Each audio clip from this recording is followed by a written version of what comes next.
Good morning. Welcome to our online service for June 28th of 2020.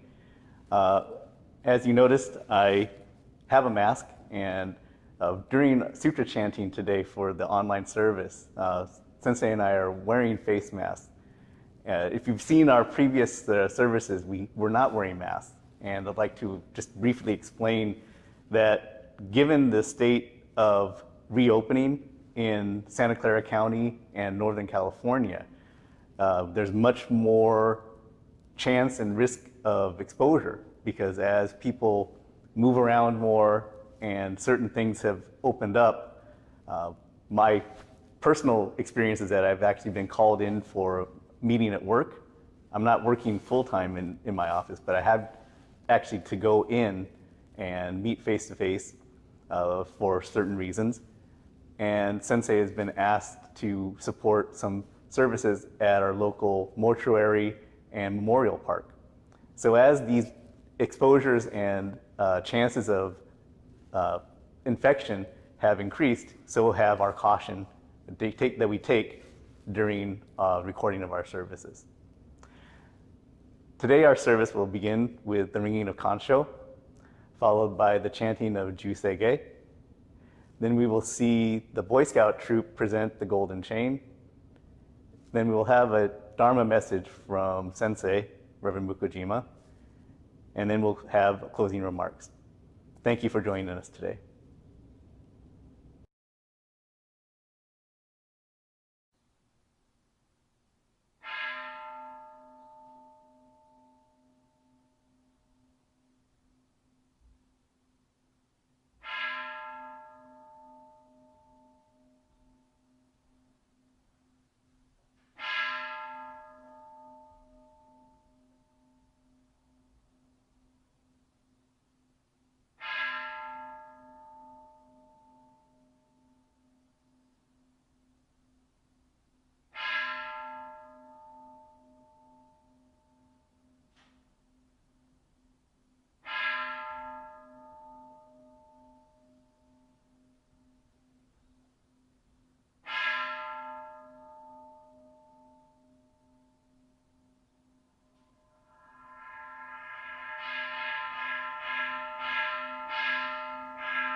Troop 87 presents the Golden Chain. I am a link in the Buddha's golden chain of love that stretches around the world. I must keep my link bright and strong. I will try to be kind and gentle to every living thing and protect all who are weaker than myself. I will try to think pure and beautiful thoughts, say pure and beautiful words, and do pure and beautiful deeds, knowing that my actions will result in not only my happiness or unhappiness, but also the happiness or unhappiness of others as well. May every link in the Buddha's golden chain of love be bright and strong, and may we all attain perfect peace. Namo Amida Butsu. Namo Amida Butsu. Namo Amida Butsu. Namo Amida Butsu. Namo Amida Butsu. Namo Amida Butsu.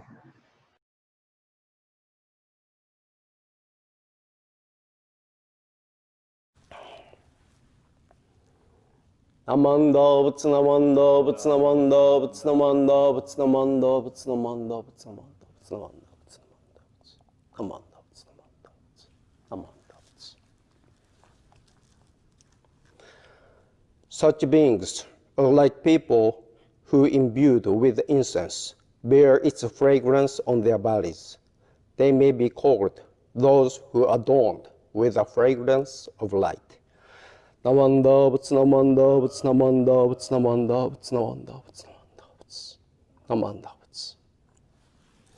Good morning, everyone. Welcome to the Mountain View Buddhist Temple online service.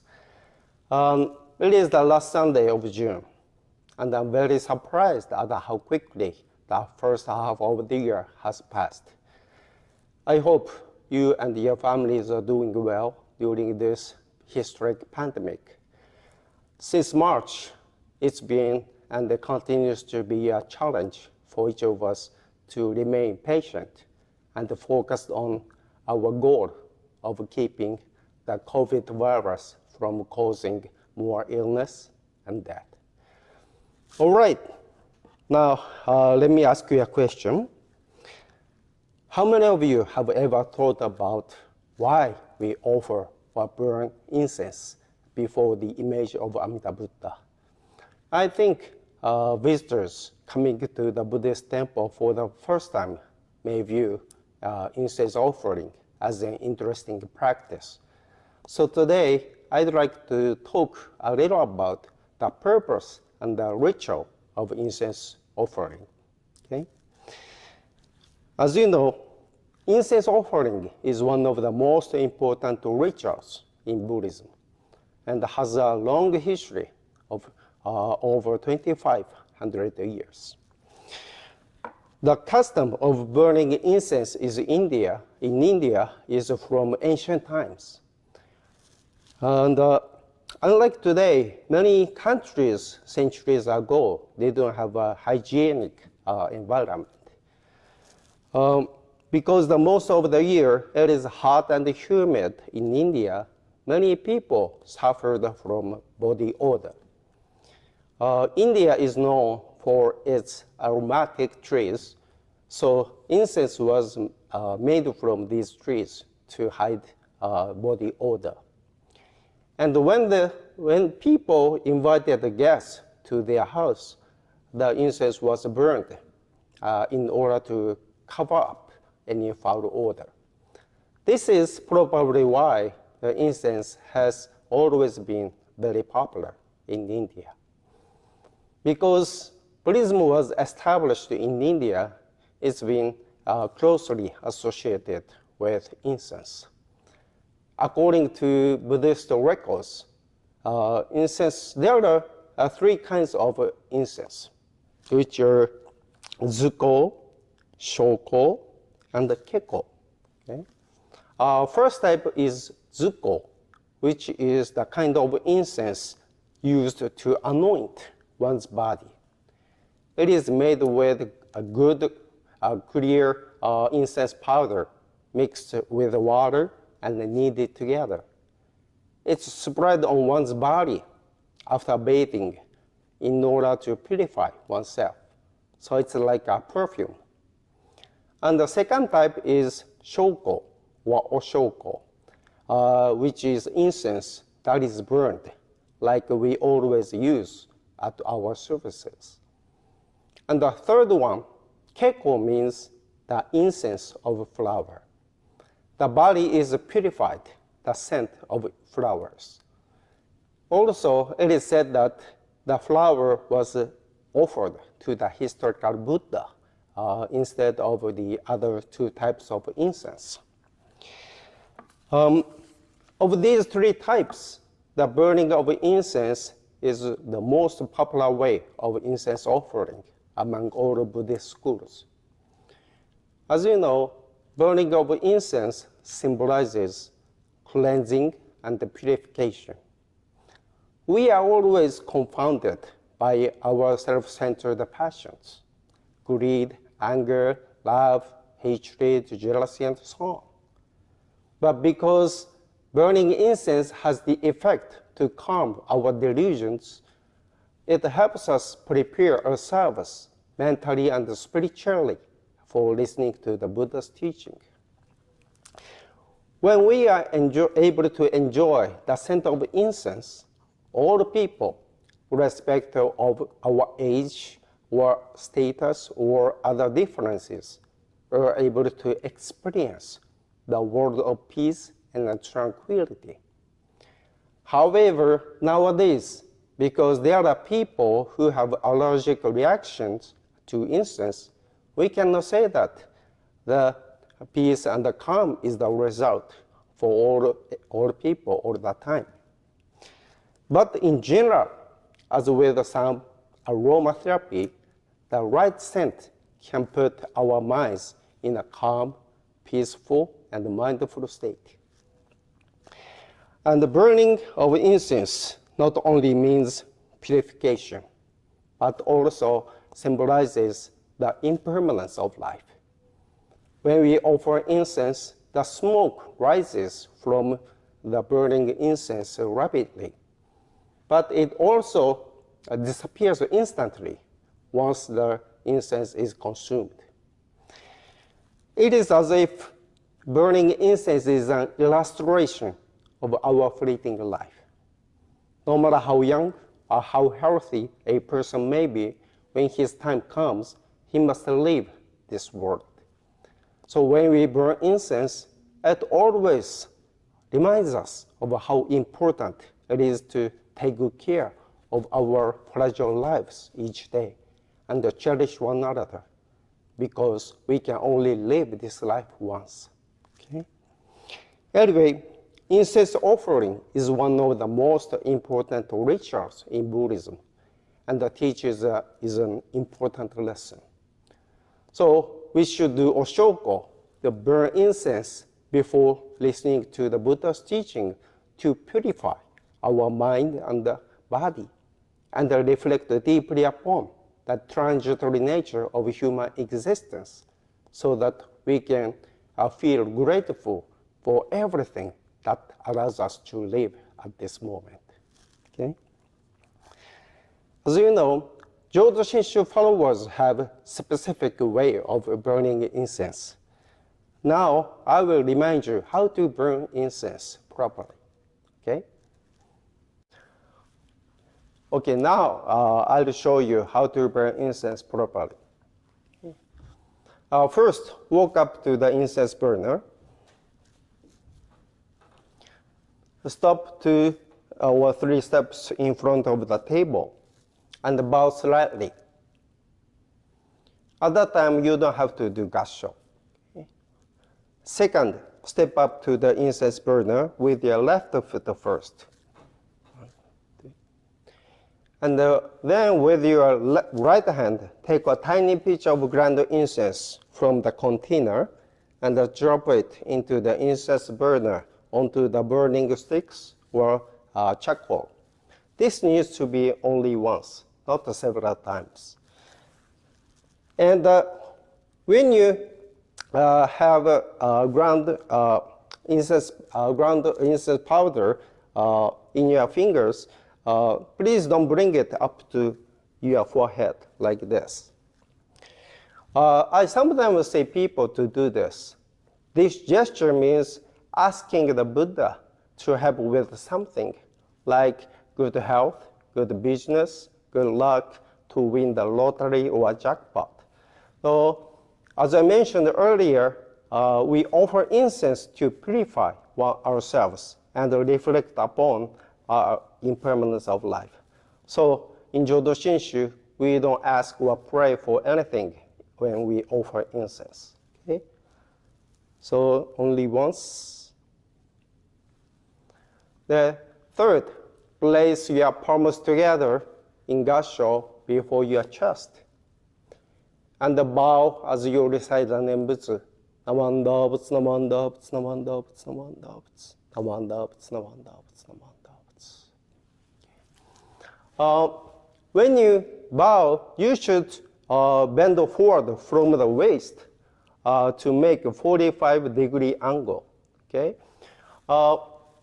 I noticed that there are some young members who lower their heads as if they are nodding like this.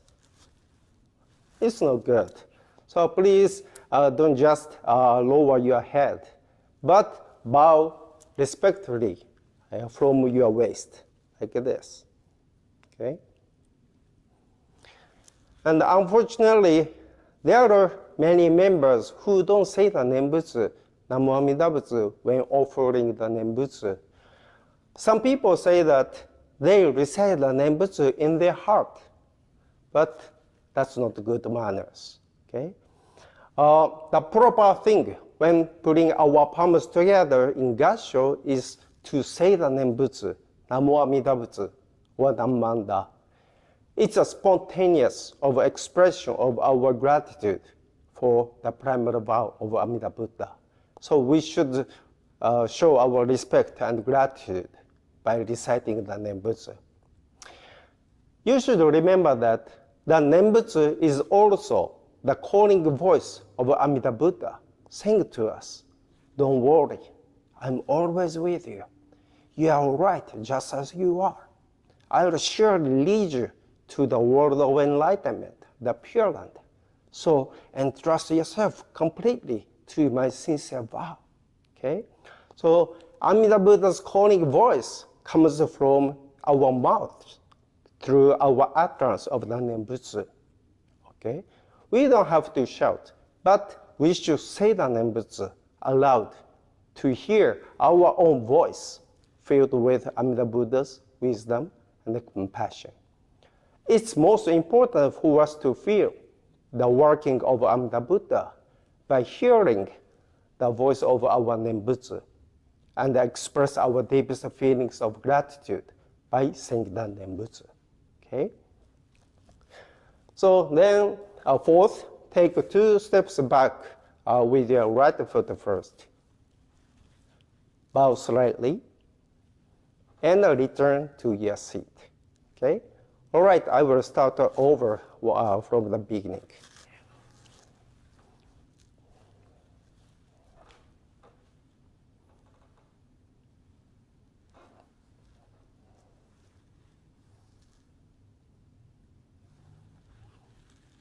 Namanda butsu, namanda butsu, namanda butsu, namanda butsu, namanda butsu, namanda butsu, namanda butsu, namanda butsu, namanda butsu, namanda butsu, namanda butsu.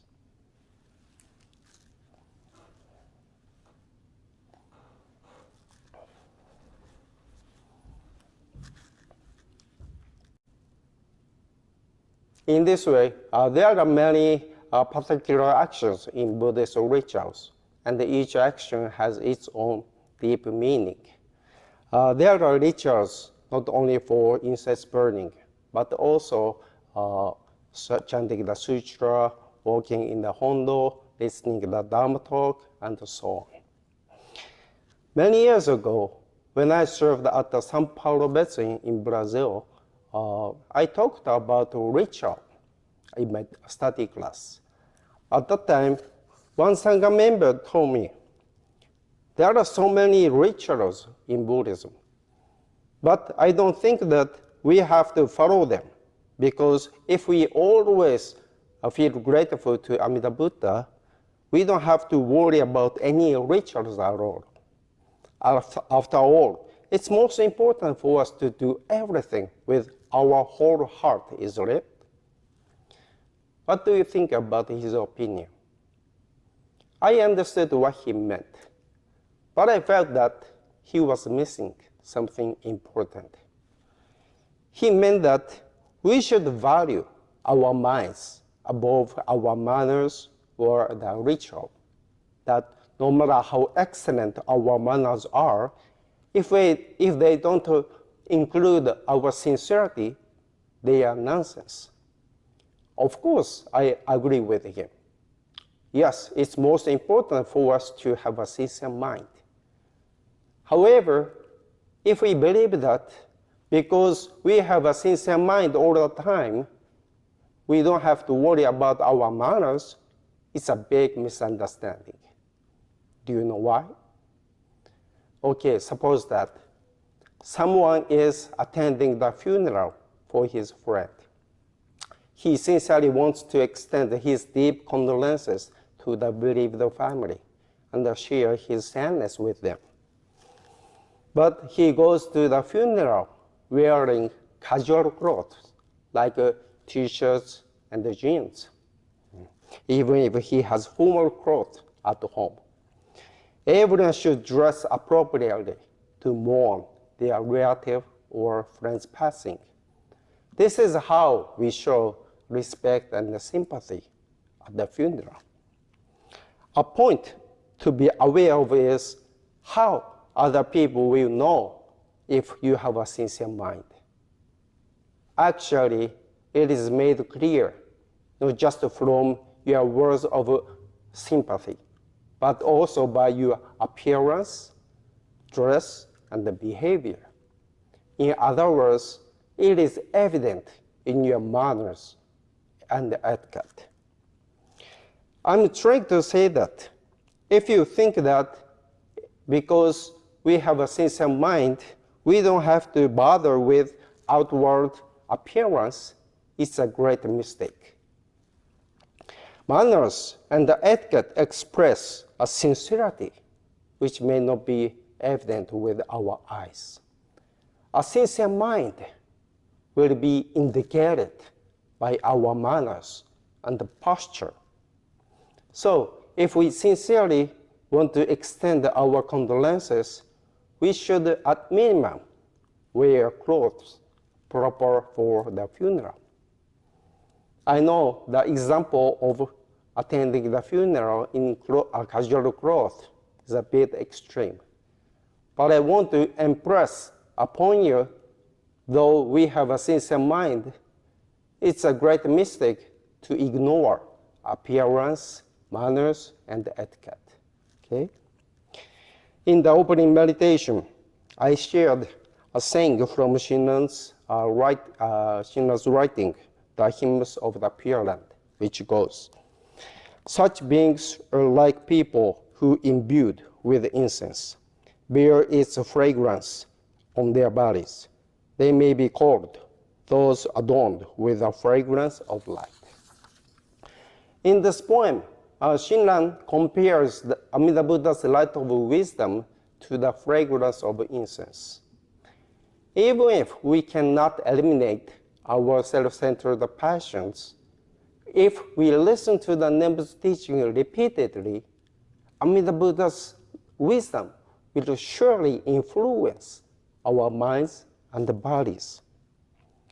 Before we know it, just like we are enjoying the sweet scent of incense, pleasant aromas permeate our clothes naturally. With repeated listening, Amida Buddha's wisdom reaches us, and we become aware that we are always led to do gassho and recite the Nembutsu Namo Amida Butsu because of the great working of Amida Buddha. In other words, our etiquette and the posture will come naturally from our sincere mind because of the virtue of Amida Buddha's wisdom. Okay? The more we understand how deep Amida Buddha's compassion is, the more our mindful of respect and gratitude are evident in the rituals we practice. I know it's really hard for us to follow all of our rituals properly all the time, but it's very important for us to be mindful about following them because it is manners and the etiquette express our sincere mind. Okay? People know how deep our mind of respect and gratitude for Amida Buddha's primal vow is by observing our manners.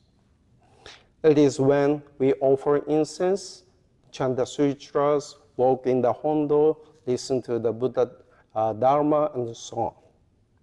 If we sincerely respect and appreciate the primal vow of Amida Buddha, we should follow the proper etiquette naturally without being asked. We will never have a question why we follow all the rituals. We should remind ourselves that each ritual performed in the hondo comes from our sincere mind and our expression of our sincere respect and gratitude for the great working of Amida Buddha. This is why I sincerely hope that each of us will try to be mindful of our manners, even our fingertips, and the angle of our bow, so that our form and the posture are clear evidence of our sincere mind. Okay? So let us show our respect and gratitude by following all the rituals. Okay? Thank you very much for listening to my Dharma talk this morning. Such beings are like people who imbued with incense bear its fragrance on their bodies. They may be called those adorned with the fragrance of light. Namanda, Butz Namanda, Butz Namanda, Butz Namanda, Butz Namanda, Butz Namanda, Butz Namanda, Butz Namanda, Butz Namanda, Butz Namanda, Butz Namanda, Butz.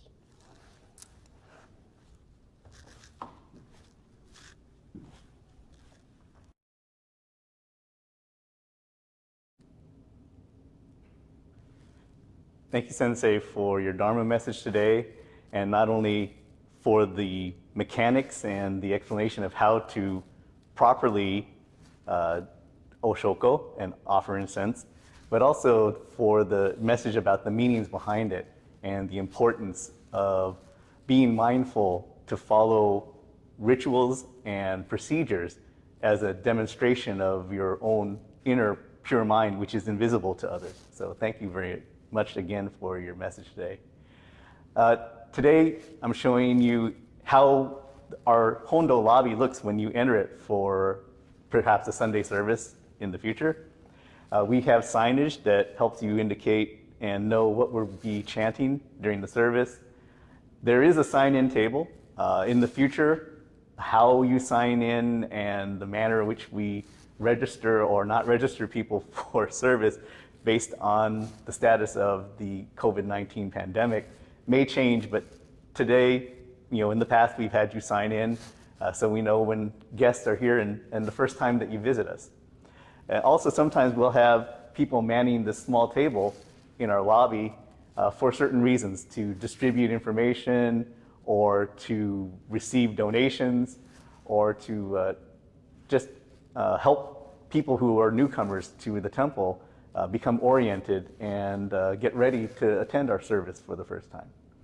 So please, when you come in the future, this will be physically, the room that you walk into in our lobby, whether we sign you in with a sign-in book or not may differ in the future, but all these things and definitely a way to welcome you into our community, into our Sangha, will all be here when you're ready to come, when we're ready to open so that you can come. And we'll be looking forward to that day, hopefully sometime in the near future. Thank you again for attending our online service this week.